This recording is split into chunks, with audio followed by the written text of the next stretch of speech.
गलती हजार हुन्छन् यहाँ हो शराबको बेला।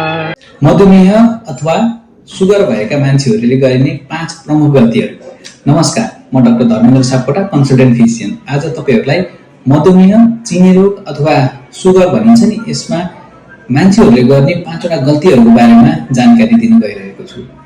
1 नम्बर गल्ती भनेको चाहिँ धेरैजना मान्छेहरूलाई धेरै तिर्खा लाग्ने, भोक लाग्ने, पिसाब धेरै लाग्ने, घाउहरू राम्रोसँग सन्चो नहुने यस्तो भइरहेको हुन्छ, तर उपचार गर्न चाहिँ आइराख्नु भएको हुन्न, अथवा मानौ उहाँहरू चेक गर्न आइराख्नु भएको हुन्न।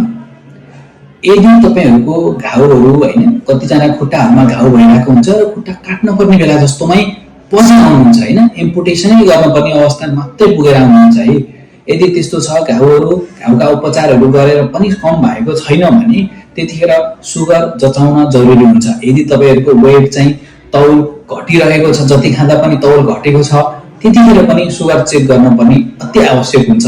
सुगरको कारणले यस्तो भएको हुन सक्छ र सुगर उपचार नगरेसम्म तपाईको रोग राम्रो नहुन सक्छ।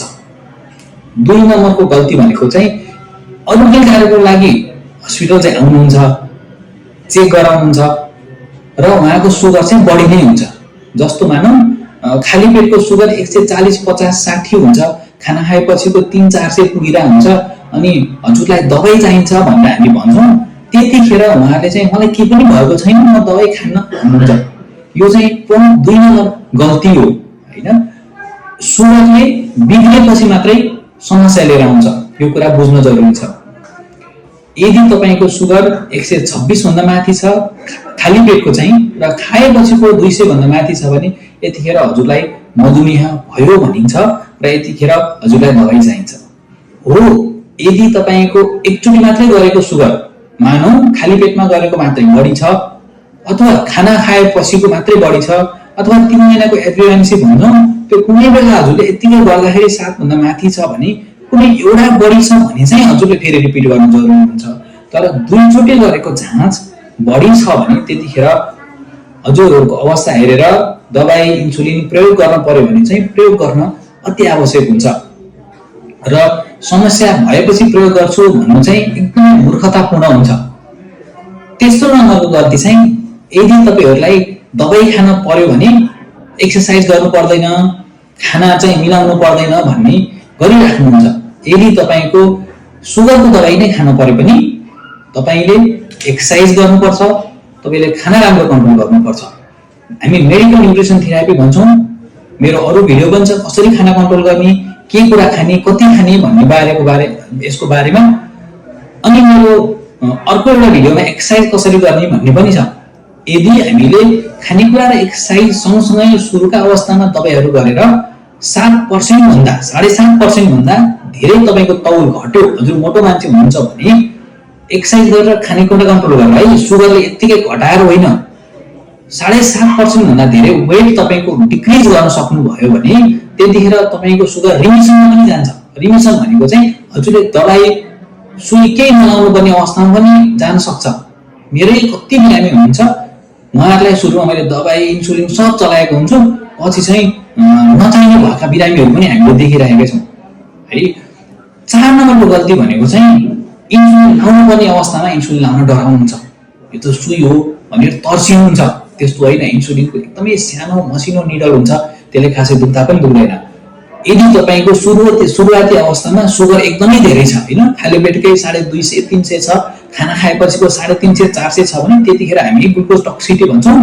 सुगर बढी भएर तपाईको प्यानक्रियास भन्ने ग्रन्थि हुन्छ, जहाँबाट इन्सुलिन निस्किन्छ, त्यो इन्सुलिन निक्लिनै सक्दैन र तपाईको शरीरलाई असर गरिरहेको हुन्छ। त्यसलाई रेस्ट दिन र उसलाई राम्रो बनाउन पनि हजुरले इन्सुलिन चाहिन्छ। तपाई गर्भवती हुनुहुन्छ, तपाई केही अरु कुराको लागि भर्ना भएर बस्नु भएको छ हस्पिटल, तपाईलाई कुनै अपरेसन गर्न पर्ने अवस्था छ, त्यतिखेर पनि इन्सुलिनको आवश्यकता हुन्छ र पर्यो भने इन्सुलिन यतिखेर लगाउनु पर्छ है। यो इन्सुलिन लगाउन पर्यो भनेर पनि धेरै टेन्सन लिएर कतिचोटि लगाउँदिन भनेर बस्ने मान्छेहरू पनि हामीले देखिरहेका छौं र त्यसले बिग्रेको पनि हामीले देखेका छौं। 5 नम्बरको गल्ती भनेको चाहिँ मधुमेह अथवा चिनी रोग, सुगर, फास्टिङ र पिपी भन्ने मात्र चेक गरेर कन्ट्रोल गरेछु भन्ने चाहिँ होइन। सुगर रोगलाई चाहिँ कम्प्रिहेन्सिभ डायबिटिज केयर भन्छौँ हामीले। यसका आँखामा पनि असर गर्न सक्छ सुगरले, मुटुमा असर गर्न सक्छ, प्रेसर बढाउन सक्छ हजुरको, किडनीमा असर गर्न सक्छ। त्यो भएको कारणले यी सबै कुरा वर्षमा कम्तीमा पनि एकचोटि चाहिँ चेक गर्नुपर्छ। हजुर यदि हामी जस्तो डक्टरकोमा आउनुभयो भने हामीले वर्षमा एकचोटि हजुरको आँखा चेक गर्नुभयो, कहिले चेक गरेको भनेर हामीले उहाँलाई सोधेर गराइराखेकै हुन्छौँ र त्यो गर्नु जरुरी पनि हुन्छ। हजुरको प्रेसर एकदम ठाउँमा कन्ट्रोल गर्नुपर्छ। प्रेसर कन्ट्रोल गर्ने भनेको सुगरको मान्छेलाई माथिको 130 र तलको 80 भन्दा तल राख्न जरुरी हुन्छ। यदि तपाईँको किडनीमा समस्या छ, पिसाबमा प्रोटिन लिक भइरहेको छ भने त्यसलाई पनि समयमा उपचार गर्नुपर्छ। समयमा उपचार गरिएन भने सुगरले किडनीलाई असर गरेर डायलाइसिससम्म गर्न पर्ने अवस्था भएको हुन सक्छ।